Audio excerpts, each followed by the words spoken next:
Hello everybody. Let's take today's Ask JP question.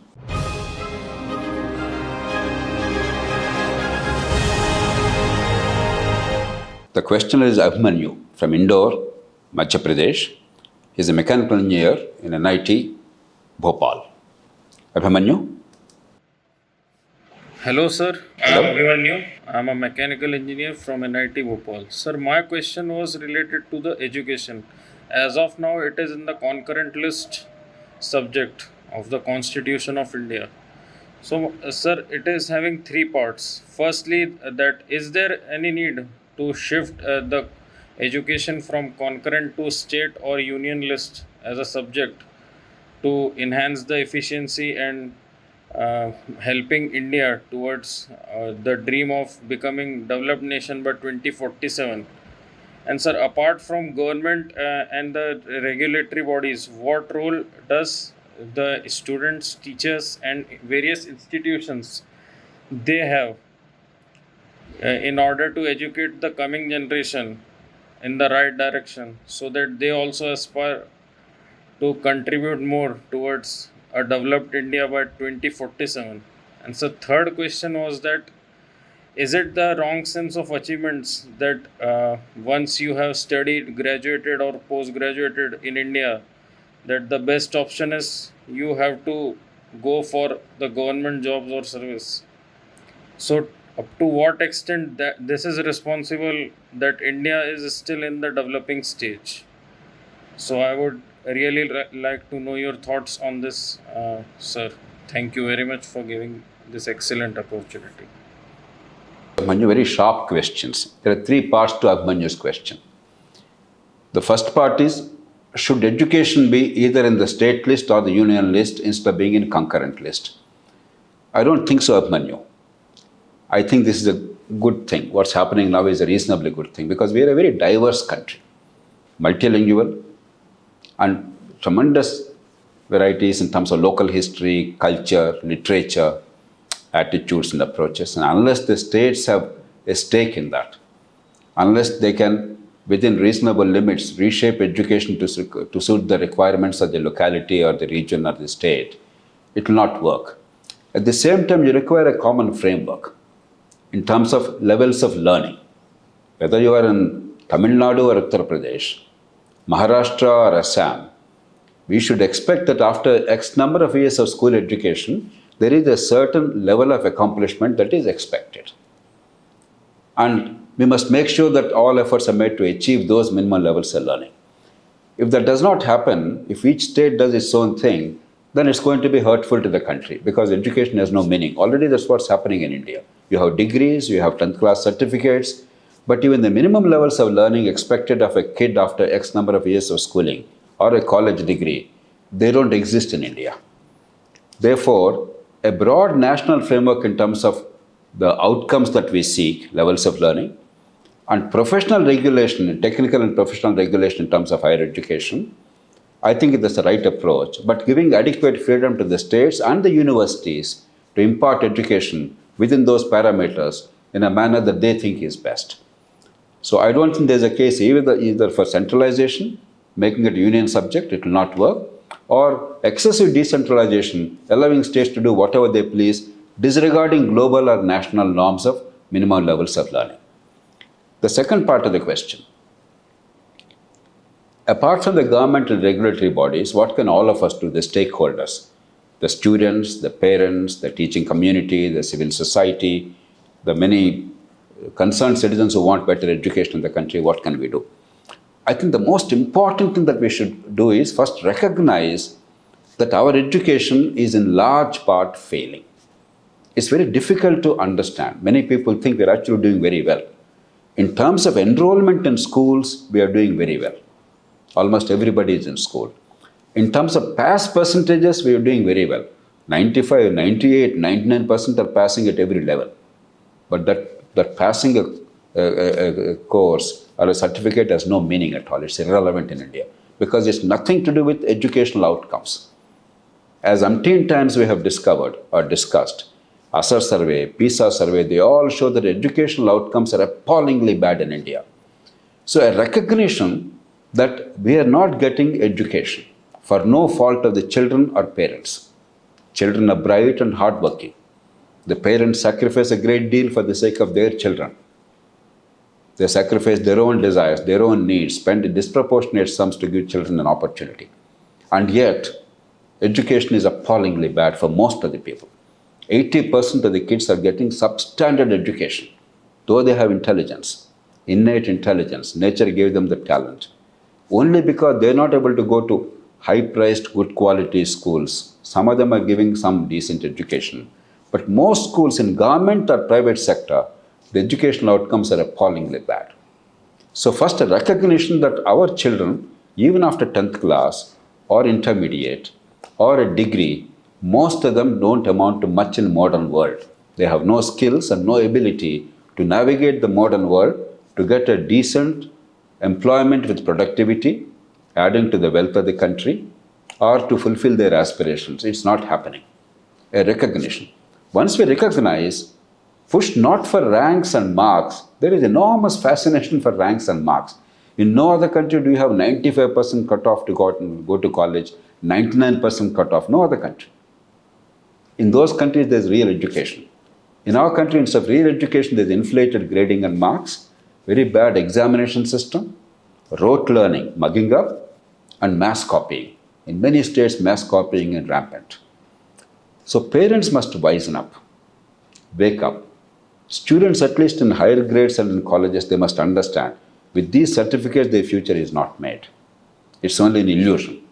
They must get real skills, real ability, real learning, real capacity to generate wealth or contribute to society in some form or the other, because your ability to contribute to society becomes a job and livelihood for you. That's the reward you get from society. Society in turn gets its services or its goods supplied by you, produced by you. That is the equation. Your degree paper in itself has no value unless the degree gives you the capacity to produce goods and services. It may be good teaching, good writing, good thinking, good professional skills, good anything, but something of value to society. That is the purpose of education. And therefore, the central point that all of us should argue and make the political system and the educational enterprises and regulatory bodies know and understand is, we want good quality, real education to our children at school level, at college level. True education outcomes to meet global standards. We may not reach global standards overnight, but we must progressively go towards that. As I said repeatedly, in a global survey called PISA, Program for International Students Assessment, organized by OECD countries, to understand how their children are doing at the age of 15 after 8 or 9 years of schooling. Out of 74 entities or countries, India ranked second from bottom. Second from bottom. The only country worse than India was Kyrgyzstan in that list in that year. Now, instead of improving our education, instead of understanding what is wrong, instead of improving outcomes and giving our children better quality education, you know what the governments have done in our country? Successive governments. They said, hereafter, our children will not participate in PISA survey. Like ostrich, we buried ourselves in the sand. We pretend as if there is no problem. There is a problem. There is a huge problem. Our education for most of the children is substandard for no fault of theirs. So how to improve outcomes? How to have better evaluation system? How to use modern technology to remediate so that there is no rote learning, there is no mass copying, there is no stress on the child because you're not depending on memory, but it's about understanding the concept, applying it in real life. That is when you don't have stress, but you have real skills and ability. So push the system towards that. And for that, we must first understand what is wrong and then how to set it right. If that voice is felt, we have a very good education policy at long last. The national education policy is a reasonably sound one. Dr. Kasturi Rangan and others, they sat together and came up with the policy. FDR also sat with them. We sensitized them and made our case. And ultimately, a reasonably sound education policy is in place. But a good education policy on paper is not enough in a vast and diverse country like India. It must reach the last child in every single school, to start with at least in school education. It must improve the college education. Colleges also, we have degrees, but most degrees are useless. You ask any reasonable employer, they say, despite all the degrees and marks, we don't have good people of quality to employ. So ultimately, the quality of education measured by a sensible examination evaluation system and remediation using modern technology to quickly upgrade our skills and knowledge. These are the hallmarks. And therefore, instead of going after ranks and marks, all of us together must raise our voice about improving the outcomes and using better assessment and remediation tools as the mechanisms, making it flexible, stress-free, but real outcomes, genuine outcomes and skills. Without that, the children will have no future, poverty will not end, caste system in some form or other will continue, and India will not prosper. This is the most important pressing need of the country. The third issue, again, bang on target, what Abhimanyu is saying. There is no country on earth, maybe outside of Indian subcontinent, maybe Pakistan, Bangladesh are very similar to us. Outside the Indian subcontinent, there is no country on earth where a government job is taken with such pride. It's taken so seriously, a life or death issue. That's why outside of India, Indian subcontinent, nowhere in the world is there so much of intense competition for government jobs. Partly because of the colonial tradition. That being in government, being a government babu gives you power, prestige in society. Therefore, it's a treasured thing. Millions upon millions apply for these jobs. When 100 jobs are available, lakhs of people compete in the states. In the country, when 1,000 jobs are available, your various preliminary examination, main examination, etc., lakhs of people appear and then try. They lose years of time. Apart from this colonial tradition, there are also other reasons. For the same work and same skills, a government job typically in India gives 3 to 4 times the salary for most of the jobs. Almost in no other country does the government job give you 3 to 4 times the salary for the same work compared to the same work done in private sector or outside government. Every other country, typically in government, the salaries are less than in private sector or equal to. People talk about Singapore, how government jobs are as well paid or even better paid than private sector, but they are paid probably 5-10% more than the private sector. In India, 3 to 4 times the private sector. Almost take any job, particularly 90% of the jobs in the country. The second is, in private sector, you have to work. If you don't produce results, the company will not survive. Therefore, you have to work. There's accountability. In government, there's no accountability. Once you are appointed, you are entitled to the salary. Nobody bothers whether you're working or not. We all know it's largely true. The productivity in government is very low. You wonder when you go to government offices how the employees of government are responding in most cases. We all know every day we all face it.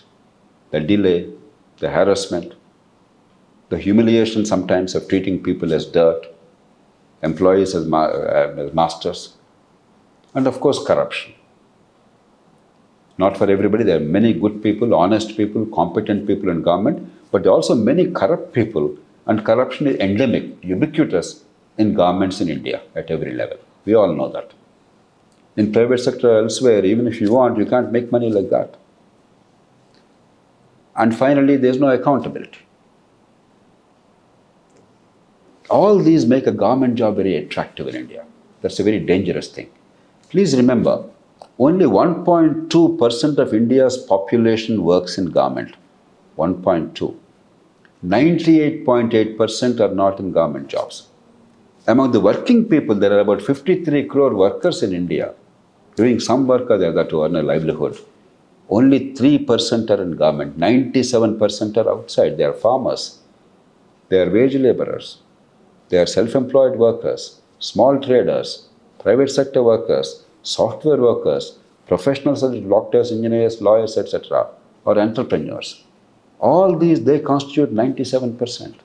Only 3% of the workers in government, they are necessary.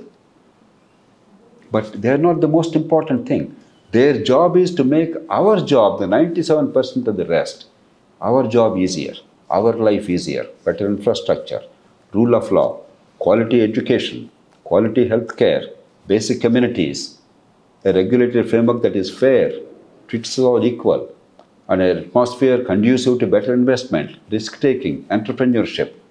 That is their job. That job they are doing very, very badly. Rule of law is in shambles. Education, we discussed in an earlier Ask JP, how badly educational outcomes are in India. Healthcare, we are among the worst in the world. We spend the least amount, and 6 crore people are becoming poor every year for want of healthcare access in India. Basic communities, only now we are getting used to 24-hour power, at least in some cities. Almost every major country in the world got 24-hour power 50, 60 years ago. We think we are grateful to our political masters for getting power at home. We are paying for it, but we are grateful to them. Drinking water, you know what the situation is. Sewerage, you know how drainage is in city, even in big cities. Stormwater drainage, it rains a little bit. We complain about lack of rain. It rains a little bit and the cities are flooded. You can go on and on. The governments are generally failing to do their job well. That means government employees, for whatever reason, they're not able to deliver. And yet there is fascination for government jobs. That means we have a feudal notion of power, not about productivity, not about public service. These attitudes must change. Government employees must be productive. And government is about public service, not about control, not about regulation, not about exercising power.